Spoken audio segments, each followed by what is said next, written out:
Good afternoon.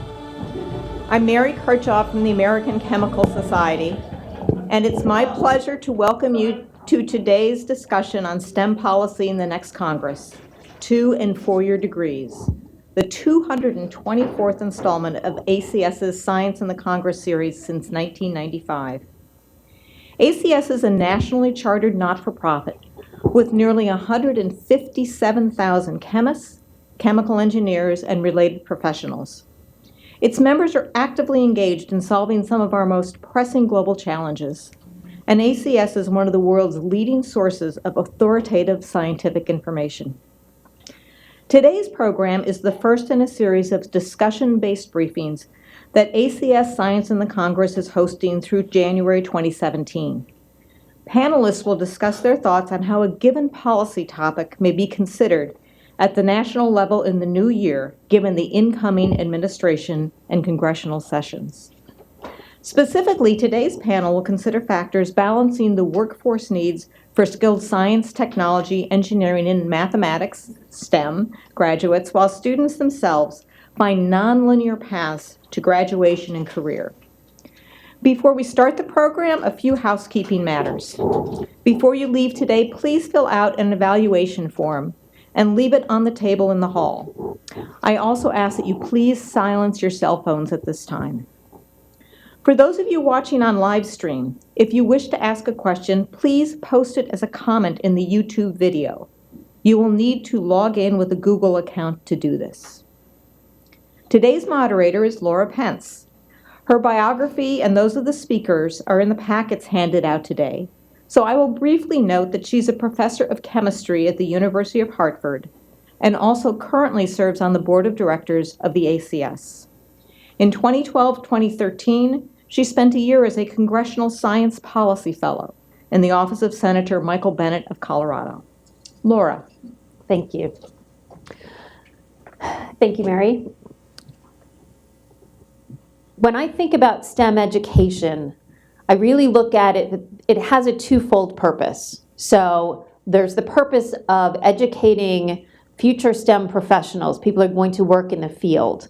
And as we all know, STEM, science and technology, is an enormous economic driver for the United States. But the other purpose of STEM education is to educate the general public, to think about how they're going to make decisions in the future.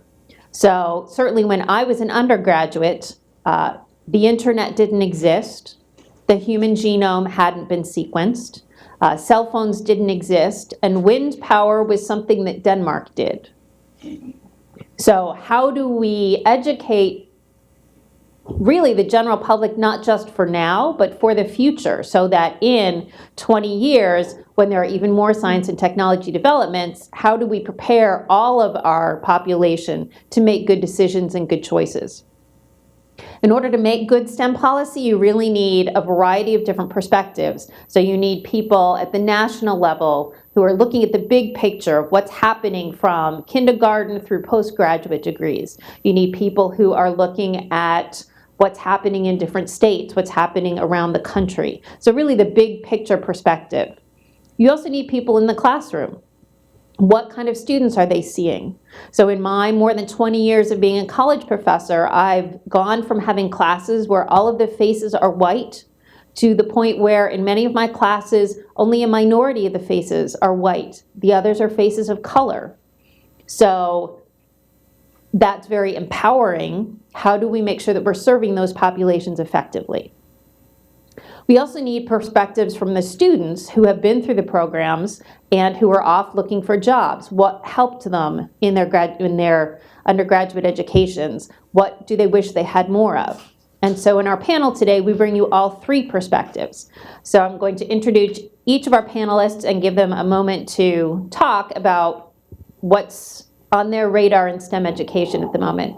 So first joining us is Heidi Schweingruber. She's the director on the board of science education at the National Academy of Sciences, Engineering, and Medicine. She has co-directed and co-authored several studies pertaining to science education from K through 12 and also informal science education. So do you want to? Great. It's great to be with you guys this morning. The National Academies is an independent nonprofit, so we're a non-governmental organization. We exist to provide guidance to the nation on issues in science, engineering, and medicine. And my board takes care of basically cradle to grave science education wherever it's going to occur. And we've been developing a pretty robust portfolio in undergraduate STEM education in particular. So I'm going to speak today from one of the most recent reports that we've done, which looks at barriers and opportunities to obtaining 2- and 4-year STEM degrees. So the question, we put together a panel of national level experts, and the question to them was, what are the things that are prohibiting students who are interested in STEM from finishing with a STEM degree, and what are the things that could facilitate and provide more opportunities for them? I'll be highlighting some of the major trends that committee found and the guidance that they gave. A couple of things to highlight that really, I think, resonate are that we see an increasingly diverse population of students in higher ed STEM, a pretty big jump from 1987 till now. And we also see an increase in single parents. And we also see them using the higher education system in very diverse ways. So it no longer holds, we have a student who exits high school and then immediately goes into a 4-year college, or immediately goes into 2-year and then transfers after 2 years to a 4-year college. There's a much more diverse set of pathways, and we really need to start thinking about what that means. All right, also joining us today is David Baker. He's an associate professor at Delta College, and he's the coordinator of the chemical technology program there. He teaches organic chemistry and has led several initiatives to put a greater emphasis on good laboratory practices and critical thinking to prepare students as skilled members of the workforce. So David, what's on your mind today? So on my mind, particularly with the STEM programs and associate's degrees at our institution, we have a lot of students who are underprepared, particularly in math. There seems to be a lot of students taking developmental and remedial mathematics classes, which tends to mean they're longer in the classroom, longer in the institution. The other thing that we see in a lot of students is that they're not prepared for the rigor and intensity that a lot of science classes require. There's certainly a lot of commitment outside of class. It's not just about taking the class and registering for the class. There's a need to be working outside the classroom to practice the problems and to work as a cohort. A lot of students at community colleges don't find that group of people, that relationship to work with, to move forward in their programs. So there seems to be lost people. In addition, many of them are working 25 and 30 hours and trying to complete a lot of classroom work, 12 to 15 hours. Clearly, they've got to find some balance in that.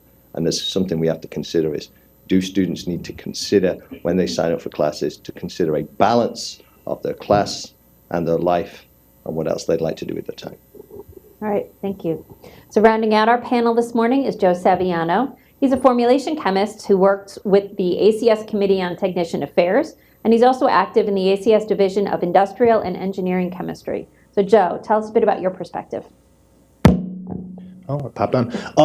So like was mentioned, my name is Joe Saviano, and what I've seen, I recently graduated a 4-year university, and through the job search and through everything that entails, something I've noticed is there's a lot more emphasis on soft skills than you might think as a student going into a science or STEM style degree, and that's primarily because a lot of the times you're working with a team of people that might not be technical in nature, and you need to be able to communicate the technical with people that aren't technical, and if you can't, that's really inhibitory of a development process, product development process.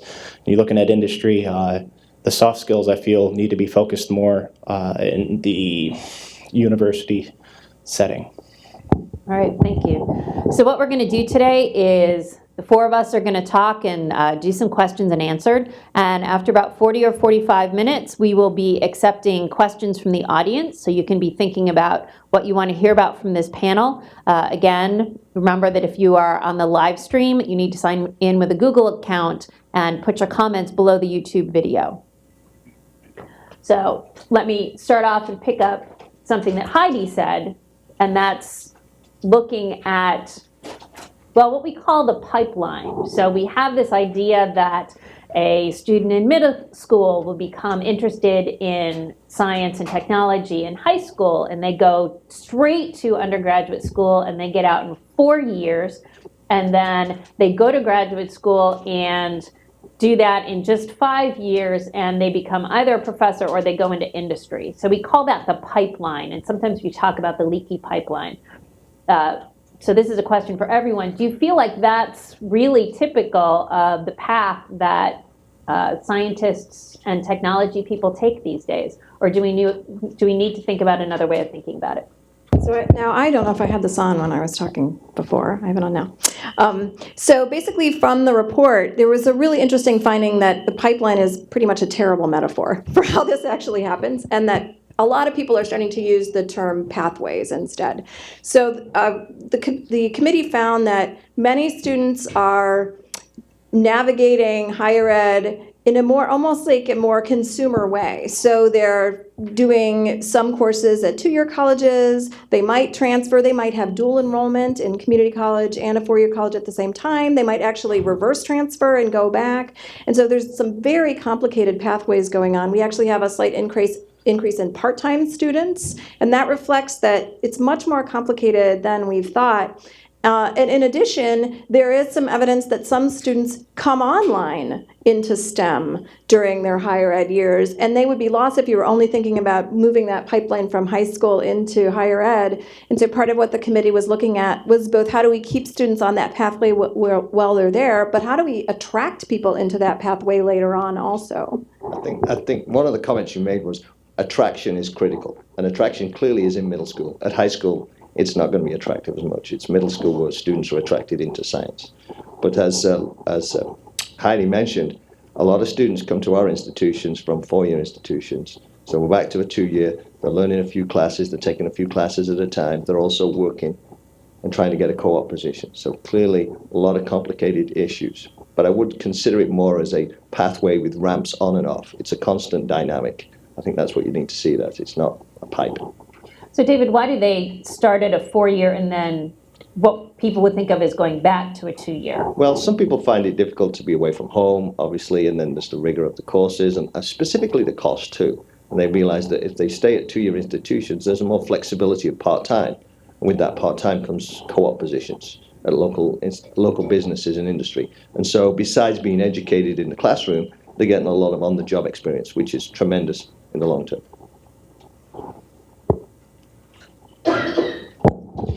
Another thing to note too is when you say the pipeline and the 4-year pipeline, I don't. In my experience, not very many students finish in 4 years. A lot of the time, especially in more of the technical programs, you got either summer semesters in there. If you do finish within a 4-year time slot, or you're there for 5 and or 6 years sometimes too, because you got to realize, in the process of going to school, you might know you want to be a scientist. Say you want to be a chemist. There's lots of different types of chemists, and there's lots of different types of focuses. So you might start out on one track, and then you're in your junior year. You find something that interests you more within chemistry, but not within the track you're on. You need to switch gears. You get into that. Well, you sometimes have to add a semester or even a year onto your total education time, I guess, is what you'd call it in college, and that's expensive. I mean, $20,000 a year for a lot of universities. Adding a year on to do what you want to do halfway through isn't very, very fun. I would just quickly say that that comment that it's actually taking longer than 4 years was definitely found by the committee, that 5 and 6 years, 6 years out is a more realistic time to be looking at how many people are finishing, but you might even want to look further out, particularly for some disciplines. So there's a real sense that that 4-year benchmark, and from a policy perspective, that means policymakers should be thinking about whether 4-year graduation rates are really what they want to be using to be judging institutions, that we have some evidence that it really needs to be looking 5 and 6 years out at least. I have to say, from my perspective, students don't feel uncomfortable with that longer time. They're working part-time, they're working through it, they see their goals. The goals are just longer, they take longer, but there's still a commitment by them. So this 4-year benchmark's not helping. I will also add in that in addition to the tracking change, as well as the need to balance working full-time or working significantly part-time on top of school, that the whole nature of the science curriculum of, at my school you have to take Gen Chem 1 before you can take Gen Chem 2. You have to take Gen Chem 2 before you can take Organic 1, et cetera. And so you have 3 years locked in of sequenced courses. And so if you don't get the right advising, or if you don't come in from a 2-year school with some of your science classes already in place, then you're starting from the very beginning. And as Joe pointed out, you have to take summer courses in order to catch up. So that happens a lot at my 4-year school as well. So are there other barriers, do you think, to completion? I think availability of classes. Obviously, institutions have to look at the bottom line for the costs. And so if there's a low enrollment in a particular class that may be towards the end or a capstone course, they're not going to be able to support that. So there's a financial disincentive by the institution. However, that affects the graduation rate significantly. And I would also say the transfer policies, transferring credits, and whether you have articulation agreements and things like that really make a difference. So sometimes students are taking longer after a transfer because they may get credits for classes they took in a 2-year college, but not credits in the major. So there's a lot of sort of details about what those articulation agreements look like and how credits are transferring that really impact how easily students can finish. Absolutely. So Joe, as our representative of someone who's been through the system recently and has gone off to find a job, what were your motivations coming into college, of you and your peers? What was your experience in college? Was it pretty much what you expected, or was it very different? Well, my personal motivation is I like science, and I wanted to be a scientist. I wanted to be a science. But as far as, I think, to my generation, it's just what's expected. And I think a lot of people go to university because that's what's expected, and they don't really have a goal in mind. And I think that hurts them, especially when you look at dropout rate over the first year at most universities.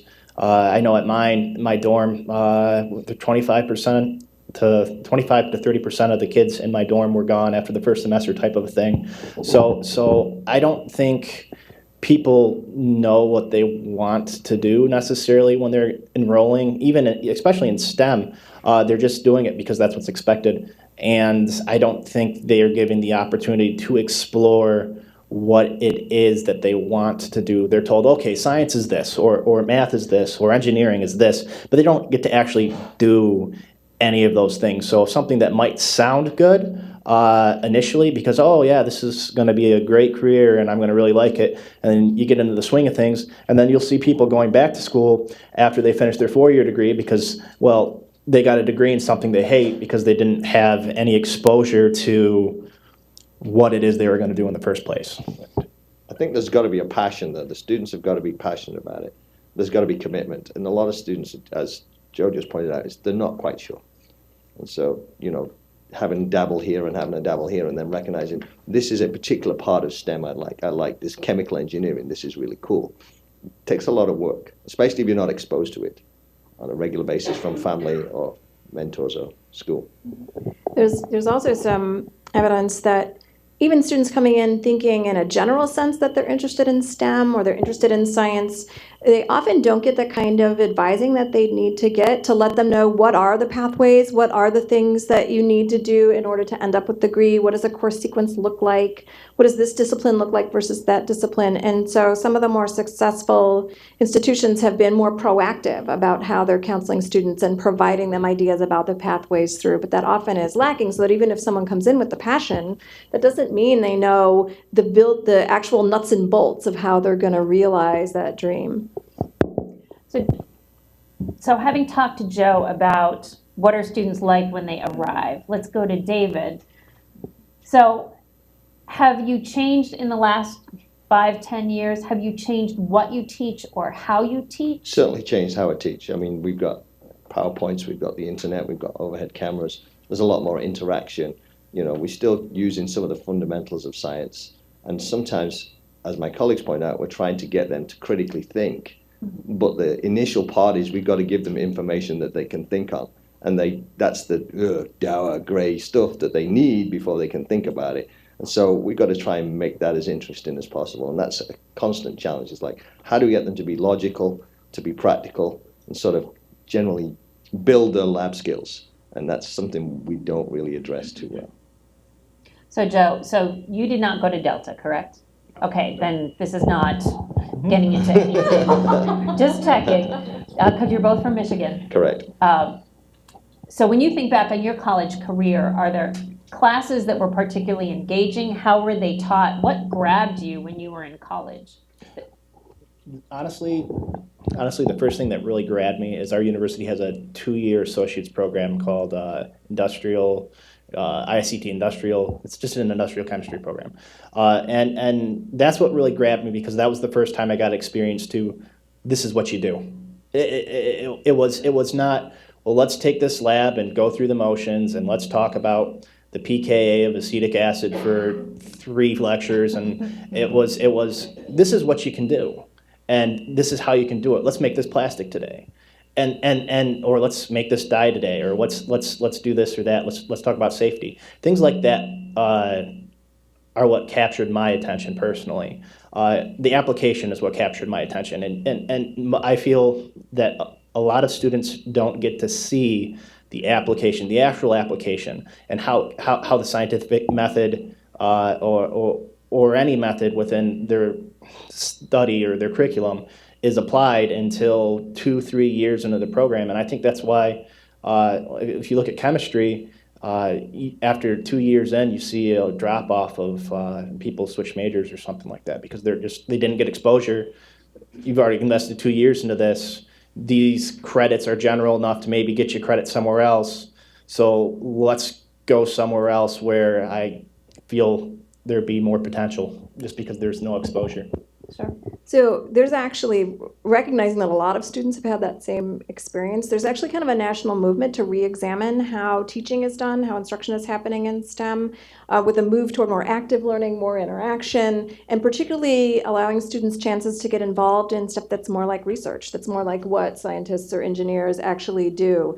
We're actually working on a study right now to look at how to provide undergraduates with more opportunities to do research things, everything from building it into a course to really doing co-ops and internship kind of things. And so there's a movement recognizing that more of this needs to happen, and there is evidence that it draws more students in, and that it's particularly critical in the first couple years, because it looks like some of the introductory science courses are sort of the worst offenders and often are one of the barriers. Getting through that kind of dry survey course of we're just going to cover the material and memorize it really turns a lot of students off. So that's a sort of a critical point for tackling one of the barriers. I think one of the points to note about that pedagogy is a lot of times faculty need to work together. You need some sort of collaboration. So if there's a chemistry class and a biology class, maybe they can team teach that. Obviously, there's a reluctance for the institution.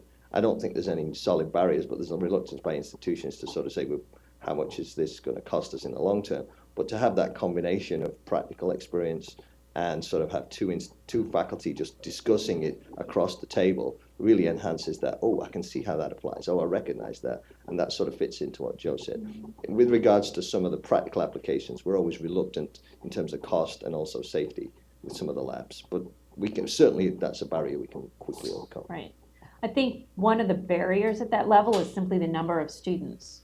So in my general chemistry class, I have chemistry and biology and biochem, and engineering and health professions and physical therapy majors. And so all of those are not going to end up being chemistry majors or even really STEM majors if you consider the health professions as separate. So how do you, when you're dealing with 10 sections, how do you provide research for the students who are interested? And it is a problem of numbers. Yeah, I think we've definitely taken an approach that no one's a chemistry major, and we definitely teach into the sciences. Obviously, we've taken, so that's in a good direction. Right. We try to sort of imbibe some physics and biology into our examples to sort of say, look, this is all together. Right. But the students don't see it because they sign up for classes separately, they take them in order, they take the prerequisites, and so there's no general cohesion amongst faculty within science. Yes. To coordinate their classes and recognize that maybe we should be teaching a science class with a physics, biology, and chemistry, and maybe an astronomy faculty. Just let's get that going. Right, absolutely. So let's go back to the idea of the different pathways. So these students who may start at a 2-year school, go to a 4-year school, or I have a student who has a bachelor's degree in mechanical engineering and East Asian language and culture, and took organic chemistry and fell in love with it. So she's now getting a second bachelor's in chemistry. So she's very non-standard. So how do we facilitate? How do we help these people who are not taking standard paths and really supporting them in whatever way they need to be? So whatever perspective you want. I mean, we certainly, all of the credits from the previous engineering degree will transfer in. There's back transfer, obviously, so that's not a problem. And trying to encourage them to grow. But someone like that has got so much experience, chances are you're going to try and find them a co-op position or an intern, or maybe a part-time position with an industry, because they have the skills. The only problem is the industry will hire them based on their mechanical engineering skills, not their organic interest. So they have to find a personal balance, I guess. Right. Well, let's look at a more standard. So David gets a student for 2 years, and then they come to my school, or they're working a part-time job, and therefore they need to take just 12 credits a semester. So they're not going to graduate in 4 total years. So how do we support all of these people who are not on standard STEM paths? How do we help them be successful? So I think one of the things I mentioned about sort of the proactive counseling kind of approaches, the proactive guidance is really important for helping students navigate. So to help them understand, if you can only take 12 credits, here's what it's going to look like. You also have to pay attention to these courses are only offered in these semesters. So when you build your pathway, you need to pay attention to when those are offered. So really giving students good guidance, looking all the way to the end of the pathway or highlighting a couple different pathways, I think is quite important. To make sure that they understand what they're embarking on when they're pursuing this interest. At Delta College, we now have what's called a curriculum track, and we outline exactly what classes they should take per semester. And we also have registering now for a full year. So beginning this fall, students will register for classes for a whole 2 semesters. So we're trying to encourage them to look ahead, to work through their own schedules and to recognize. And I think with the 12 to 15, obviously is the way to go, but students are trying to get through faster. Right. And I would also say part of what the committee is saying is, let's not assume the 4 years is standard anymore. So let's acknowledge that that's actually probably the typical student. It's going to take 5 or 6 years. And so then we need to think both at the institution level in terms of policy and state and national. So what does that mean if that's how long it's really taking students to go through? And one of the issues that you get bump up against is student debt and how expensive it is to be in school potentially longer. And also there's some places where STEM degrees actually cost more, that there's more expensive, which is an interesting problem. And it looks like the underrepresented minority students typically carry the higher debt load. And so there's a real issue with the need to diversify and to respond to an increasingly diverse student population, but also balance that against how, what's the load students are carrying and what does that mean about what they can do after they complete their degrees. Absolutely. I mean, we've now, obviously, every institution's got a technology fee, but most sciences generally have a lab fee too. So clearly a little bit extra every semester is not going to help to that bottom line. Yeah. So Joe, from your perspective, having looked for a job and been in the job market for a while, and you mentioned a little bit of this in your opening statement. So what do you wish you had more of that is not particle in the box questions and organic reactions? What do you wish you had more of when you were an undergraduate? Well, I feel like I'm kind of fortunate because the university I attended enforces and the well-rounded student, I guess. And I had to take a lot of courses on public speaking, interpersonal communication, and things like that.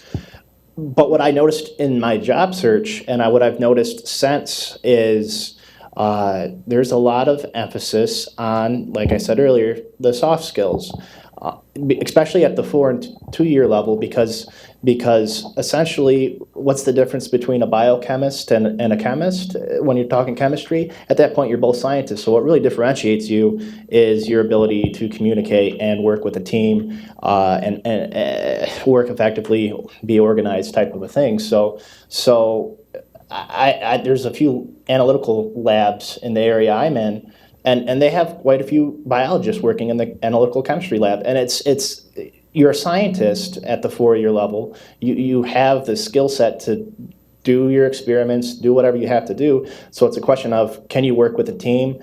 Can you be in front of a customer? Can you communicate effectively? And I feel like more of an emphasis has to not be placed on making someone a good scientist or technologist or mathematician, but being able to communicate what you know to the people around you. If you're in industry, the company that's paying you needs to make a profit, and if you're in product development, like I am, you have to be able to communicate the value of that product, not only the sales team, the marketing team, your boss that you're working with. A lot of times, your bosses won't have a technical background, so you need to communicate what you're doing with them, and then the customer at the end of the line. So being able to sit down and have a conversation on what you're working on, what it means, and how it applies to the world around you, and do that with a team of multidisciplinary people is really important. Right. So the history of higher education is really, if we think back to Thomas Jefferson, he went to college to become a well-educated man. He's kind of the quintessential Renaissance man who did science and religion and philosophy and all of that. And that's really the bones of higher education. So business schools have been more pushing career readiness and really not just creating a well-rounded individual, but how is this person ready to move directly into business? So we've been talking about shifting more towards that career readiness piece. And do you think that's appropriate, desirable? Is that a good direction for higher education to go? I think I would say no, because ultimately once the student has a full-time job, they're going to want to grow in their job. They're willing to expand their own repertoire of skills and move within a company, or maybe change companies and move somewhere else. And if they're not well-rounded enough, that may be stifled.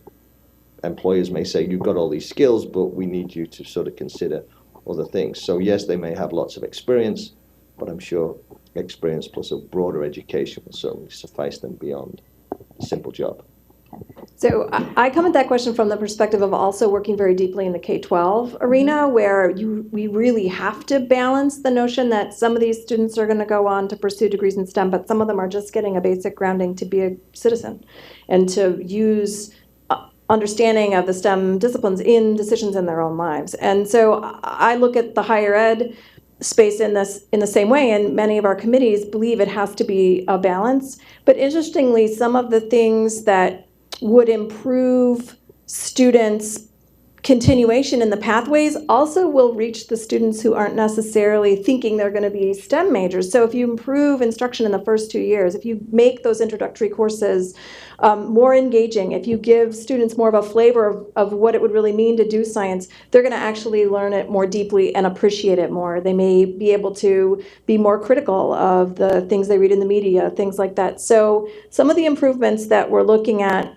particularly at the level of improving the courses themselves and improving the sequencing, I think can help to both goals. So it's not necessarily only about having students end up in STEM careers. And I also want to point out that there are some recent analysis of sort of the job landscape, the workforce landscape, and increasingly there are jobs that we don't traditionally think of as STEM jobs that still require a fair amount of technical knowledge, because sort of science and technology suffuses so much of what happens. So for example, if you're going to be a journalist, you're probably you want sort of a working knowledge of some background in science, because there's going to be topics that come up that are more technical. And so that's an increasing trend. And so this notion that only some of the students are going on in STEM, so those are the ones who need a deep STEM grounding, is starting to fall apart a little bit as more and more careers demand some technical knowledge. Things like an auto mechanic, for example. Now there's incredibly sophisticated machinery working on a manufacturing line. Often it's not directly working now with your hands, it's actually working on the computer that's going to run the robots, that whatever. And so that takes sort of a level up in terms of sophistication that a lot of students need to be able to get entry into a whole wider range of jobs down the line. Well, and to bring up your point about preparedness entering university, I feel like a lot of the students going into university don't understand finance, and they don't understand what they're signing up for.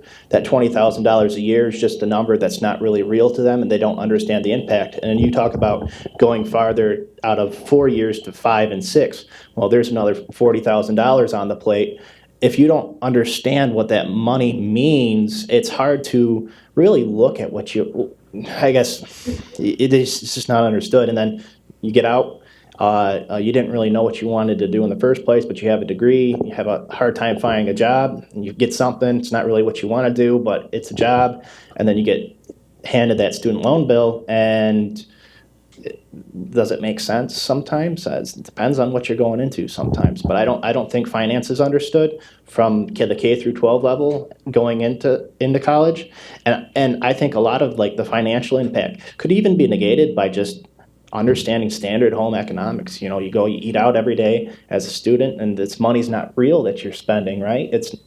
And it just adds up, and then you finish off, and it's like, okay, well, there's 5 years. So let me come at this from a different perspective, really springboarding off of what you just said. I was really surprised in the 2010 census that the majority of STEM graduates do not go into STEM careers.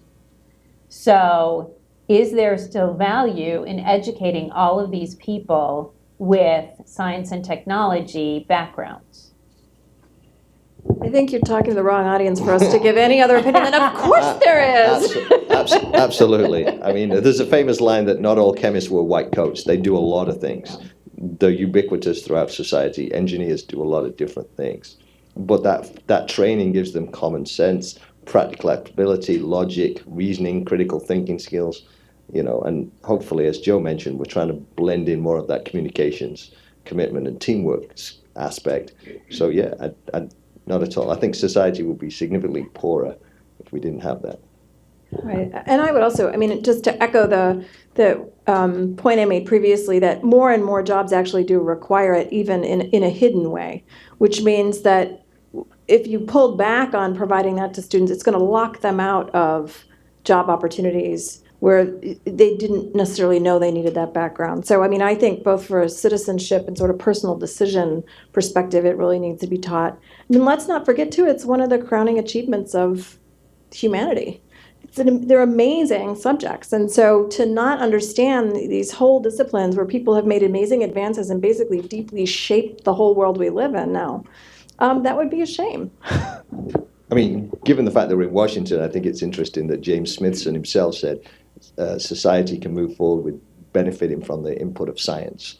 I mean, I'm definitely fascinated by the lateral moves that my students make. So how many of them go to law school because they've learned that logical train of thought, that the health professions, so physical therapists ask me, why do we have to take science? Like, well, I'm teaching you to reason. So you make these observations and then you come to this hypothesis, and this is the plan you're going to go in order to try and remedy this situation. That just that ability to critical thinking skills are so well taught in the sciences, and I think very broadly applicable. So yes, that was kind of a softball, wasn't it? It was. Yeah. Oh wow.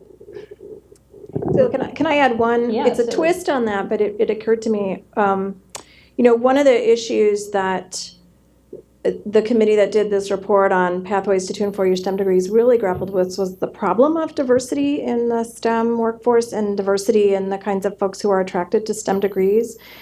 It looks like over the past decade, the number of students who are getting STEM degrees is pretty stagnant, and we have these big disparities, particularly in some disciplines. It's not true for all of them, between underrepresented minorities and white and Asian students. And in some disciplines, gaps between men and women getting degrees, not in all science disciplines. And that's really an issue. And how do we do a better job of making STEM courses and courses of study more attractive and welcoming to a broader array of people. And so the committee looked at things like changing instruction, but also examining kind of the culture of STEM, the implicit assumptions people have about who would be good at it, who wouldn't be good at it, the kinds of mentors and role models that students, particularly students of color, have in particular disciplines. So I think it struck me when we were talking about exposing all students to STEM. I mean, one of the things I think would be a shame if we didn't give all students access to that in higher ed is the potential to attract students who in K-12 may not have been directed to pursue these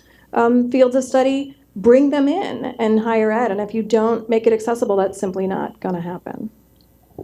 Absolutely. So I would like to pivot and allow the audience to ask some questions. So last reminder, if you're watching on live stream, you need a Google account in order to post your question under the YouTube video. I will also ask that Heidi is going to need to duck out at about 10 minutes of 1. So if she slinks off or suddenly disappears, then that will be why. So It's at that point Joe will answer all the questions. Yes, Joe will be the designated hitter. So yes. So if you ask the question, I'll repeat it. Okay. So in the Census 2010 study, when you said that the majority of STEM graduates still go into STEM careers, what exactly defines a STEM career? Is it a traditional bench job? Is it just like a STEM company or a particular title that defines it? Or was it just kind of like a yes or no question on the census so that it was self-defined STEM job? Right. STEM career? So the question is about how is the title STEM career defined on the census? And I don't have a specific answer. Do you happen to know this? I don't know the particular analysis you were referring to, but there are different ways that people categorize the jobs. The Department of Labor has some standard categories that they use. There's a group, Tony Cannavale heads a group at Georgetown that has done some analysis of what the job market looks like and categorizes sort of your traditional STEM jobs, which typically do include industry as well as academia and don't necessarily only include PhD level scientists. And then sort of the kinds of jobs I was talking about, this almost I might call them STEM rich, that there's a level down in a way where that's really required. So there's different analyses of how you would categorize jobs. I don't actually know for the analysis you looked at how they've done the categorization, but it's typically not just a yes, no. It's going to be an analysis of the kinds of knowledge and skills that a job needs. Working with the Committee on Technician Affairs as well, when you're looking at like a typical 2-4 year technician jobs, most chemists that are working standard chemistry jobs don't really identify themselves as technicians, or the jobs aren't identified as chemist or technician. So you really got to look at a job description, how it's kind of hidden sometimes, because I think the report said there's 120 plus different job titles that mean chemist that aren't chemists that our committee was able to dig up. So it's hard to report, I guess, because there's, like had been said before, a lot of, hidden technical skills. I will confess that I asked the same question because one of my questions as a follow-up, and I didn't dig into all the data, were how many health professions people are masked. So if you are pre-med, you're probably in biology or biochemistry, and how many of those majors go off into medicine and therefore are no longer STEM, but certainly working in the field that they studied for. Many of our chemistry and biochemistry majors will go off, work in an analytical lab for a while with a bachelor's degree, decide they don't like that, and then they will pivot and come back and do some kind of healthcare, physician's assistant, nurse practitioner, nursing, any of those. So they're eventually using their STEM degree, but not technically in a STEM field. I don't think the medical fields count as STEM fields, but don't quote me on that. Well, and just anecdotally, I will say a lot of my colleagues who work in sort of science policy and science education policy, if you take the pipeline model, we're the drips in the puddle on the floor because we're not actually seen as in a science job, and yet we could absolutely not do our jobs without the science background. Good point. Other questions from the audience? Yes.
So I think there's two pieces to that. So one is, what would a more realistic model look like?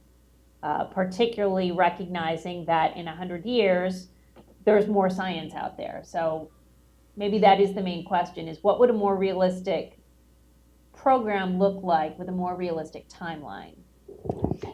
I was going to ask, a more realistic program would maybe look at every student as part-time. And so maybe it might take twice as long for a two-year, specifically a two-year institution, if they're working part-time. Working part-time and taking classes part-time, then obviously that's extended. But obviously, making it longer is not really the answer. Try to integrate more of the communications and the soft skills into the classroom of the scientist. My colleagues are not going to be happy about that, but it might be kind of something, rather than communicate in, say, something you've read an article on, communicate to your colleagues on something you found that has been rather grey and bland in your first year of classrooms, and sort of say, can you make this more sexy, more interesting, more approachable? I don't know. So one of the very reasons that the committee that did our report on barriers and opportunities to 2 and 4 year STEM degrees highlighted the problem that what's actually happening doesn't fit our stereotype of what's happening. Our reports do reach a policy audience, and so probably state and national policy is where some of that recognition has to happen, because it's going to require not holding or rewarding schools for graduation rates that are 2 and 4 year, being aware of how long it's going to take when you're thinking about student financial aid, a whole host of things. And so the goal of that committee and sort of highlighting that was to start to push the conversation. We're also working on a study looking at trying to develop a set of indicators of quality in higher ed STEM, and one of the things that committee is grappling with is, what do we do about this problem of graduation rates and how we think about it, and is that the right indicator, and how do we also build quality into thinking about, like quality of instruction or quality of the learning experience. So I think your point is exactly right. And it's how to push that out to the folks who need to think about that from a policy perspective, to give institutions and students room to move and face the reality that this is what's going on, especially as we're seeing students who need to work part-time and have other parts of their lives that need to happen. They're not all 18-year-olds who put everything on hold and go to college for 4 years. I'll add in that I think we have a desire to teach that entire extra 100 years of science. So if you've ever looked at a general chemistry book, it's about this thick, it's more than $200, and you start asking what can be left out, and when they go and talk to faculty, the answer is nothing. You can't leave anything out. So what happens is every year science gets bigger, but we're not willing to prioritize, these are the important ideas. We want to teach every fact, whereas, as David put it earlier, some of it is learning the facts, and some of it is learning how to process the facts and make decisions based on them. So I don't know that this helps the timeline, but really in the overall strategy is not having to teach every fact in the book, give enough basics that you can make decisions, but how do you really hit that critical thinking piece? That's a piece that I would add in. Let me follow up with Heidi. Sorry, go ahead, Joe. Excuse me. I was going to add to that. That's something we also have to do, is realize that as time does move forward, this is going to change, and it's going to keep changing. I mean, 500 years ago, what did you have to be a doctor, right? So looking to the future, especially with the millennial generation, facts are less important, I feel, to a lot of people in my generation, because you can Google, where the method of understanding the facts is far more important. And I feel like to be a scientist, I feel like to be a scientist, you have to understand the process of science. And that's far more important than having fact A, fact B, multiple choice, Scantron sheet, fill it all in. And I know that's done because there's a lot of students and you got to grade, and it takes a lot of time to do stuff, but recognizing the fact that facts are only going to accumulate. And if we want to teach that way, this is the fact, this is the fact, this is the fact, this is the equation, things that you can look up rather easily nowadays, it's only going to get longer and longer and longer and longer for the education cycle. So I think the other piece of the question was really, how do we look at the students that we have now? So I'm going to turn this to Heidi and say, if you had all the data that you wanted, what data would you love to have captured that aren't there now? Right, so I can actually tell you what's missing according to this committee, that at a national level this is. So individual institutions may have some of this information, but it's whether we can get it as a nation to understand what the trends are. We really only have complete data from sort of start to end on full-time first-time students. So we don't tend to track the part-times very well and folks who might go in and out. We only have intended major at enrollment for students in four-year institutions, so we don't track that well at the two-year institutions. This is national level, so you might have it at an institutional level. There's very limited data on the quality of the educational experience, and I think I said something about that. We now don't collect data on who's teaching at college courses. We used to, background on their training and qualifications, and we don't have that. So that's linked to that quality of the educational experience. If you don't know anything about the faculty training and qualification, that you lack a window on what's going on. And for some groups, the sample sizes are simply too small to really look at in a nuanced way. Native Americans, especially first generation college students, veterans, students with disabilities, we just don't necessarily have the sample sizes to really understand what's going on for those students as they navigate the system. So there are some real data needs. Now you run up against privacy, you run up against, reporting burden. So there's a lot of things that need to be worked out, but it would be nice to have more information of this sort, to understand more fully how students are navigating and what particular choice points mean for their outcomes ultimately. I guess as a two-year institution faculty member, I'd like to know the success rates of our students who transfer to four-year institutions. That would be really nice data to know, to sort of say, look, this is what we've got. This proves that in the long term, 2, 4, 6 years, whatever the graduation rate is, we're doing a great job.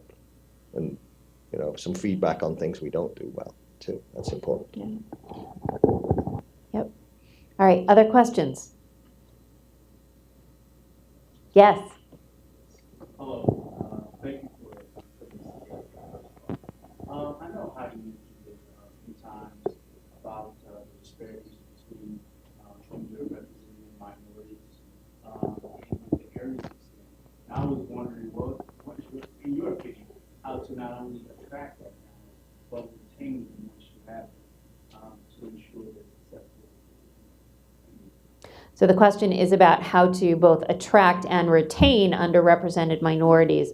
And I'll just expand it to all areas of STEM. Do you want me to go? Go ahead, Hattie. Okay, so I'll give you kind of the national level perspective, but I'm suspecting that folks in institutions have some specific examples. So some of the general things, particularly changing approach to instruction. So for almost everybody, it's really better to have this more active learning, engagement, a chance for interaction, a chance to do group work, learn together with each other.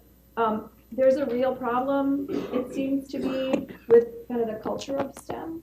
And there are still some assumptions about who's going to be good at it and who isn't. And that varies by discipline, but we really need to hit that head on and really figure out how we send different signals to students. That probably is going to need to involve some mentoring and role modeling, but it may also mean that people need to examine the more subtle dynamics in a classroom.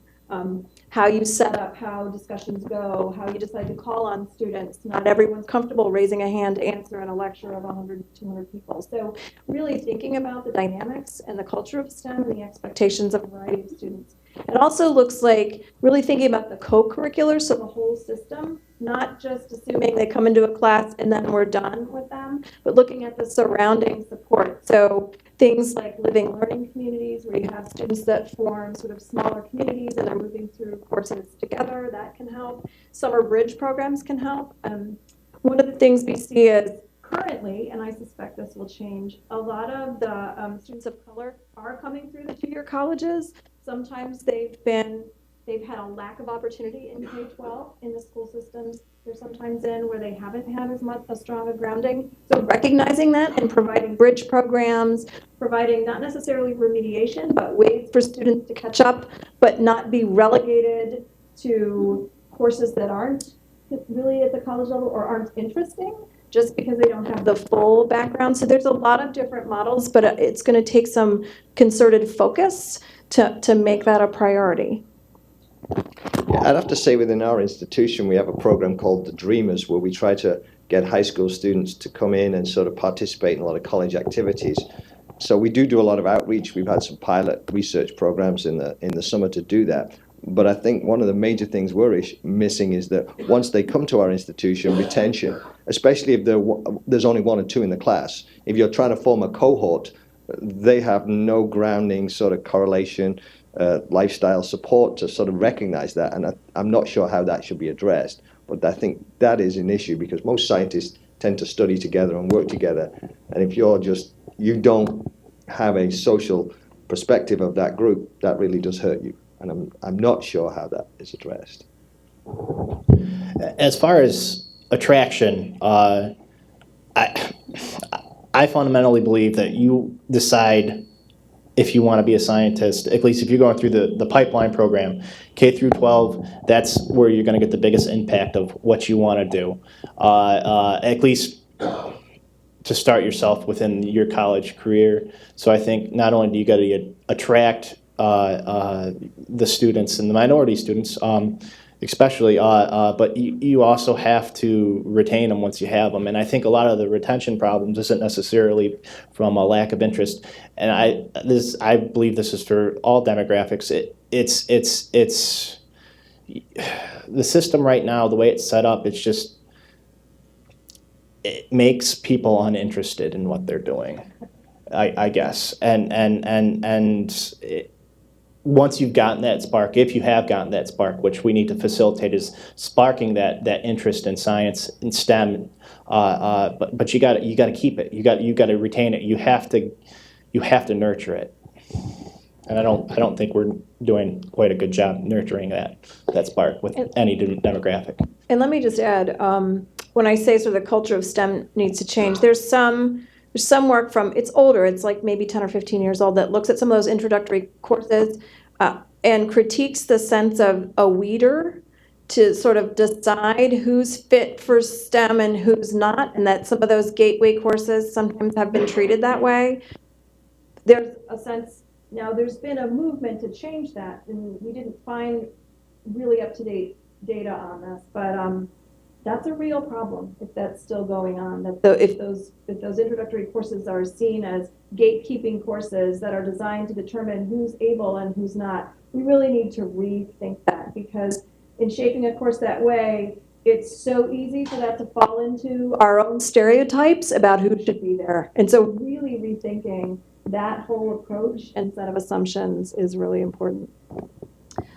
I'll add in that part of it is entirely personal. It's making that personal connection, and that is not dependent on the color of your skin or of your gender, but I do think that women and underrepresented minorities flourish under those conditions. Is one of the big factors in staying at a school is, do you have a relationship with a faculty member? And so I can tell you, in my big lecture hall is not filled. And so I try and bond with each of the students. So I think after the first exam, I had two young women, there were multiple people, two young women who were sitting towards the back. And I invited them, come sit closer, because I have a really strong connection with about the first 4 rows. After that, I can't see your face. I can't tell if you're laughing at the jokes. And so they moved up front, and all of a sudden they're asking questions, and they're connected. And they started coming to the review sessions, which are smaller than the standard class. And so I know each person in the review session a little bit better because I spend an extra hour with them a week. And their grades, I think one student, I'm not naming names, so I'm okay, went from like a 49 to a 76 to an 88. And so I can watch their grades tracking as their connection to me is getting stronger.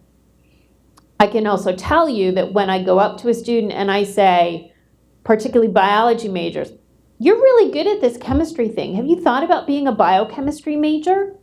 The fact that a faculty member has noticed them knows their name and is interested and encouraging them. So I know that both of these students are tanking badly in pre-calc, but they're doing fabulously in chemistry.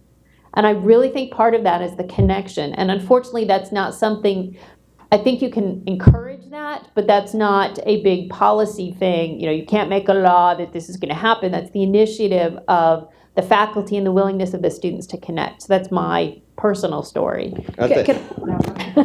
Well, I mean, the community college where I am fortunate to teach, we have very small classes. So there is a personal connection to a lot of those students. And, you know, you can get close to them and sort of ask them what their career is, what they're doing, what their work is. So you know what they're working on. You can sort of relate some of the material lecturing to what they're doing. So it sort of helps cultivate that sense that, oh, this is integrated into your life. It's just not so obvious. So the smaller institution with the smaller class size don't have as many problems. I was just going to add, I do think even though you can't mandate in a policy way, I think when you are starting with graduate students, helping them understand what it means to teach, that you can explain it's not just delivering content, and make it more clear that that kind of proactive effort, the relationships you build, are actually part of being a good teacher. And so I think you could build that into professional development and make it, and help people see, oh wait, who am I comfortable reaching out to, and how do I make sure I'm not only reaching out to the people I'm comfortable with, and things like that. Just to add one other story. So I had a young woman of color this past spring who was really struggling. Her mother was dealing with breast cancer. And so I reached the point where I didn't care what she was doing in my class. When I talked to her, it was, how's mom doing? And I think because of that, she stuck with it. Her mom is fine now. So she's at the point of trying to get her GPA up so that she can go into the health professions, realizing that chemistry wasn't quite for her. But I think that acknowledgement that she had this other part of her life that was imploding, that again, that personal connection is what kept her in college and prevented her from dropping out. So, all right, there was another hand. So the conversation today is reminding me of a lot of the growing knowledge in social science research, educational research, and I'm wondering how you folks would recommend we incorporate that into our STEM policy and ultimately into our practices across the STEM disciplines and of course within the individual. Do you want to give us a little bit, can we buy a vowel? So, okay, yeah, certain generation here, definitely. So what research are you thinking of when you're asking how do we incorporate the social science research into the... So the social science research starts to get at some of the diversity issues. It starts to get at some of that cultural change. How do you deal with the dynamic workplace, prepare people to live within the system? And then, of course, the educational research gets back to how people learn in general, for different ways within the discipline-based education research. There's a whole plethora of advances in these fields that I think we can take advantage of. And the question is, how do we do that within our disciplines, across our disciplines, and then at the national level? So there's a lot of different vowels you could have. All right, so I think I just as an anecdotal comment there is that we in the science division at my institution, we have what's called Scott Talks, similar to TED Talks. And that's all we do is we talk about teaching. These things work in my little classroom. These things help us. So we continue to expand our own horizons. The problem I found as a faculty member is that I tend to get bogged down in the minutiae of administration. But you ask my colleagues if we can spend an hour to talk about teaching, it's like, shit, everybody's bringing candy and sweets and treats because it's cool. So we continue to look at our social science colleagues and sort of expand that. So it's not like it's stagnant. I mean, we have a colleague who calls herself a dinosaur with regards to her age and but she's always open to change. We're always, as faculty members, I want to emphasize, we're always open to changing the way our styles and our attitudes to try and improve ourselves and make sure our students are served better by that. I feel like you've set me up to sort of do an advertisement for the Board on Science Education and the publications that we create, but that's the whole point of our work, is to make sure that the evidence-based approaches are sort of getting out there through the publications. They're all free in PDF. but some of the ways that people are using them, so some of the findings on what we know about how people learn and the research from discipline-based education research is then informing professional development for faculty. So what should that look like starting, as I said, with graduate students? How are we engaging people in learning how to be professors? How big a chunk of that needs to be about instruction? How do we look at reward systems and institutions so that we make sure teaching is valued? And then how do we make judgments about what the quality of that teaching is? How do we map the judgments of quality so that it's reflecting what we know about evidence-based instructional practice? So in that arena, there's a whole host of things we can do. In terms of reaching diverse students and the kinds of supports that you need to keep students engaged in pathways, I mean, one of the recommendations from the report I've been talking about is you need a systemic approach. You need to look at what the whole university is doing, or you need to look at what the whole department is doing, not just course by course. So like you were mentioning curriculum sequences, and what's the kind of guidance that students are getting? Where do they have opportunities for personal connection with a faculty member? So it has to be this whole interconnected set of things that you're doing, each of which is informed by what we know from evidence might be working. And I will say there's some aspects of this where we don't have evidence that's robust in the way that a social scientist might say, I want robust evidence, but we have a lot of examples in the field of what looks like promising ways to go. And I'm a social scientist by training, so of course I really want the robust evidence, but I also feel like we cannot forget that there are people on the ground working now, and they need to know what are my good bets and what is really not the way to go. And so that's another way that I think we can use the evidence, is to also look for what do we know is not working. So basically, standing up in front of kids and just talking at them and not really engaging with them at all, we know that's not working. And so we need to do Yeah, I would just, part of that data was I would like to know about adjunct faculty. There are so many institutions with adjunct faculty. I mean, where does that fit into this whole discussion? There's data on that. Where does that fit into the level and commitment and the efforts? Joe, do you want to add anything about, so if you were to go back to the beginning of your undergraduate career, what would you want to be different? So you mentioned that you really caught fire around your junior year. What would you have wanted your first year and second years to look like? More of this, less of that. I would have liked to see more, I guess, engagement of the okay. So you go to Gen Chem. Today we're talking about Hess's law. Not a lot of, and some professors do this, and they do a good job. And I don't want to say no one does it, but I feel like a lot of professors don't say why it's important. They just say that it's important because it's on the ACS test that they got to give at the end of the year. So putting things in context to why they mean something in real life, I think is important, because if there isn't meaning associated with why I know this concept, do you really know the concept? And I don't think it's reinforced with a real practical application or understanding of what you're doing. Thank you. All right. Yes. We have a question from online. They would asking, how can universities help promote and increase the students' abilities to do co-ops, internships, and specific research to help show the application of what they're learning in the classroom? All right, so let me repeat the question. So how can universities facilitate students doing co-ops and internships and research, particularly in the area of applications? So.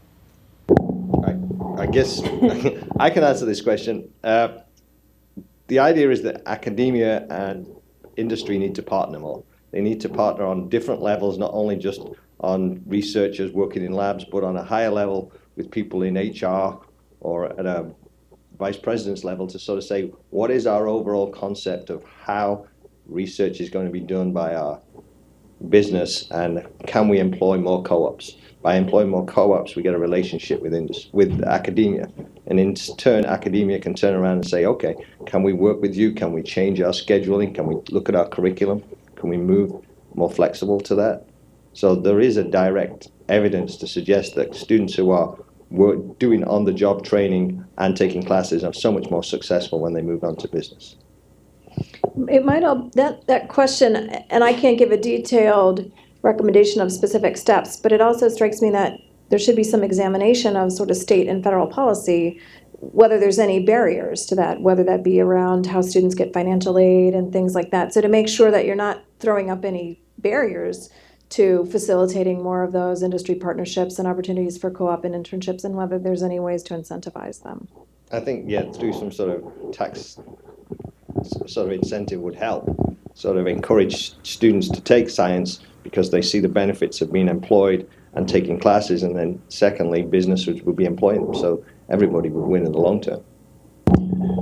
I volunteer quite a bit with INEC, which is a division of ACS with industry focus, and something that we talk about a lot is the gap between academia and industry, and if we're really going to get application, whether it be, I mean, internships is the traditional example that comes in my head, but the engagement of industry and academia, a lot of barriers, I feel like. Industry is very secretive.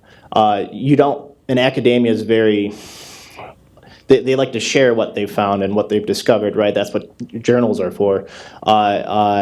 But with industry, a lot of the times if you share information and it's out there, well, you got rid of your competitive edge. So I think there's a lot of barriers as far as that type of thing is concerned, and we'd have to address, how to protect intellectual information of a certain industry or company while giving the students the benefit of that involvement for their academic career and or industrial career in the future. So from my own background, so I would love to have someone else answer this question, because this is an area that I personally would like to expand in my department. So the 3 challenges I've seen are, number 1, creating the relationships with local industry, local companies, even when they're non-standard. So Hartford is the insurance capital of the world, and you wouldn't think about chemists being placed in insurance companies, but insurance companies have labs. So how do you create those relationships between the people in your area and the school? The second is communicating with the students. So how do you have that when an email comes across my desktop? How do I get it across to as many students as possible? What is that pipeline connection? And then I think lastly is just an awareness of the value of those internships. And that is certainly something we've been working on in the last 2 years at my school, and it's helping. I think as a chemist, I think the ACS is looking to see its role in trying to bridge academia and industry and say, okay, we have professionals in both camps. How do we bring these together? Can we use our connections in our local sections and regions to sort of build that and then sort of bring out some sort of white paper to say, this is the direction you should take. This is what industry partners need to think about. This is what academia partners need to work on, and sort of see that correlation.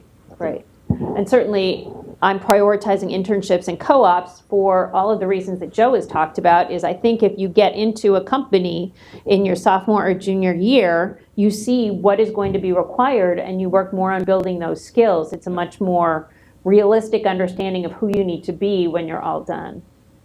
So, are there other questions? Go ahead.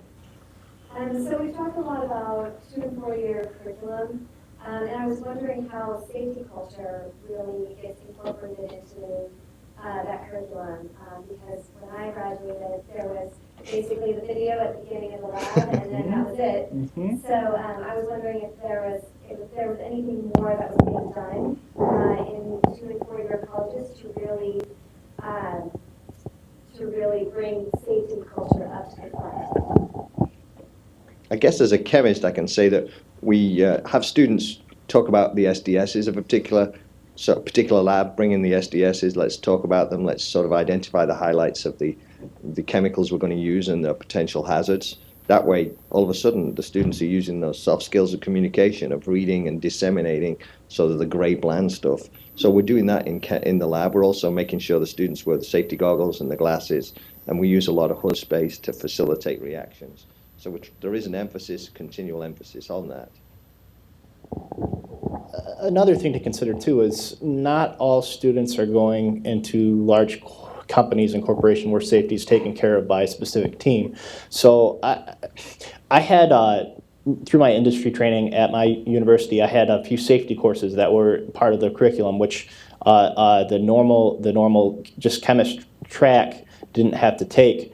And those helped me a lot in my personal career because I was able to do the safety on the experiments I was about to do, and I wouldn't have had that training otherwise. And there's a lot of safety programs that large corporations have, and I've talked with a lot of recruiters because there are a lot of recruiters involved with INEC and CTA, and that's one of the biggest things that in their minds industry lacks is safety training for the students, because it's not just knowing what an SDS is or to use your goggles and your hood. It's understanding what could happen with the reaction or what could happen in the situation, and looking at the experiment from the safety standpoint before you even attempt it, which I don't know if that's done enough within the university realm. From what I've been told in my communications with recruiters working with INEC and CTA, that's not communicated clearly to the students. The understanding isn't set. I know the faculty teaching a particular experimental lab do go through the rigors of what to expect and certain things, but during the lecture, a lot of times you will recall certain things and incidents that have been funny or anecdotal to remind the students this is what you don't want to happen. So the pretty strong emphasis there on safety first. I can say from my perspective, and you're obviously getting individual experiences rather than a broad brush, but at the 100 level, we teach them do this, don't do this. Mm-hmm. And really, as they start moving through, they should be learning more of don't do this because, do this because. How to make their own safety choices, how to make their own analysis. Some of that is also how to respond to emergencies. We had an episode probably 8 years ago that happened in the lab, and the 4 students who were doing research there had completely dealt with it before any faculty arrived, and we were 2 doors away. So some of that is, and we train our juniors and seniors. Everybody who goes through research gets trained every semester, really thinking about not just do this, don't do this, but if you have something bad happen, this is how you respond to it. I also incorporate, almost every class I teach gets lacrimators, pyrophores, teratogens, carcinogens, mutagens. So learning some of the terminology is something that I intersperse through most of my classes. So I think it is a progression at schools that do it well. And I don't know how widespread that is. I would like to say everybody does it. But certainly I think some schools are very good at it, and some schools need a better awareness. Yes? So I'm a basic graduate almost a year ago. And I was fortunate enough to have had classes in school that had a very strong science foundation. So when I got to college and I started to my introductory courses, I didn't have such a kind of clash because I lacked the foundation. But what I noticed is that a lot of my classmates lacked the foundation. So they either struggle or, they switch majors or drop out of college. And so my question is, what needs to change in the K-12 education to ensure the success of students that go through this education? That's a fabulous question. So the question is, David, is what needs to change in K through 12 in order to allow students a better chance at succeeding when they choose STEM degrees? I think a strong emphasis on math is my first gut instinct. And the second thing is to emphasize STEM careers in middle school. Because by high school, a lot of students have got a lot of other things going on in their lives. So we've got to catch them in middle school and sort of emphasize the math and their applications. And mostly applications. It's not, we do this calculation, we do that calculation, and you do this. As Joe said earlier, not the bland, but making sure they're engaged in critical thinking. And I know that a lot of schools now do robotics, and robotics is really all integrated STEM, of problem solving, of thinking critically, trying to work with colleagues. So maybe there needs to be a change in how we teach things and sort of integrating more of our sciences into a big sort of STEM class. I'm not sure any teacher will be happy with trying to corral 250 students at any one time, trying to work together, but that might be some sort of suggestion to work through. Go ahead. Go ahead, No, Joe. I'll let you go All right. first. My observation in my students is that they compartmentalize knowledge. So once they've finished a course, they put it away. So I've watched my stepdaughters go through their math classes, and in 3rd and 4th grade, they are learning skills that my freshmen can't do. And so I realize it's not that my freshmen can't, haven't seen that information, basic algebra before. It's simply that they put it in a box and put it away, and it hasn't been reconnected. And so we talked earlier about the importance of connecting knowledge back and forth. And so it may be, I don't necessarily want to dump on the K through 12 teachers because I find that from 1st semester to 2nd semester general chemistry, that 1st semester has gotten dumped in a box. And when I say we have to do grams to moles again, half of them don't remember how to do that. Some of them can't do it 2 months later. So how do we pull that out of the box and make sure that you keep having those reminders? That's one of the effects that I'm seeing quite a bit of. I'd agree with that completely. I think in K through 12, you're taught to study for a test, and then once you're done studying for the test, you start studying for the next test, and you don't put any really not I shouldn't say not necessarily that there isn't enough emphasis put on continuing to utilize the information you've learned before. Like you said,